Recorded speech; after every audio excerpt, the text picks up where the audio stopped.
37 উইক্সের pregnancy still আমার কোনো রকম ডাইলেশন, কোনো রকম পেনও হয়নি। হাই, আমি আলো। আমার আরেকটি মিনি ব্লগে আপনাদের অনেক অনেক ওয়েলকাম। আমি অনেকের প্রেগনেন্সি জার্নি দেখেছিলাম, তো আমি অনেককে দেখেছিলাম সেখানে 36 উইক্সে, আবার কারো 37 উইক্স, আবার কারো 38 উইক্সেও। তো আমি আমার ইনটিউশন অনুযায়ী ভেবেছিলাম আমার বেবি ওই 36 উইক্স থেকে চলে আসে, কিন্তু সেসব ইতিহাস। এটা আমার 36 উইক্স চলছিল, তো সেদিন ছিল আমার গাইনি ভিজিট।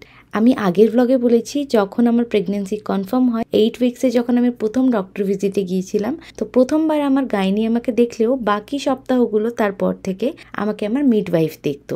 আর লাস্টের দিকে মানে 34 সপ্তাহ থেকে আমার 4 জন আলাদা আলাদা গাইনির সাথে ভিজিট ছিল। এটা ছিল আমার সেকেন্ড গাইনি ভিজিট। এই 4 জন গাইনির মধ্যেই আমার একজন কেউ ডেলিভারি করবেন, তো তাই জন্য ওনারা চাইছিলেন যে আমার সাথে যেন সবার দেখা হয়। তো 37 উইক্সের প্রেগনেন্সিতে আমার গাইনি ভিজিটে আমার গাইনি আমার সমস্ত রিপোর্টস দেখেছিলেন, আর এটাও বলেছিলেন যে এইবার থেকে প্রত্যেক সপ্তাহে তোমার সার্ভিক্স চেক করা হবে, তারপরে ওনারা বলতে পারবেন যে আমার ডেলিভারি কবে হবে। তো সেদিন চেক করা হয়েছিল, তো আমার কোনো রকম ডাইলেশন হয়নি, তো ওনারা নেক্সট ভিজিটগুলো কন্টিনিউ করতে বলেছিলেন। তো নেক্সট ব্লগে বাকি কি হয়েছিল সব জানাবো। তো এই তো ছিল আজকে শর্টস। Follow for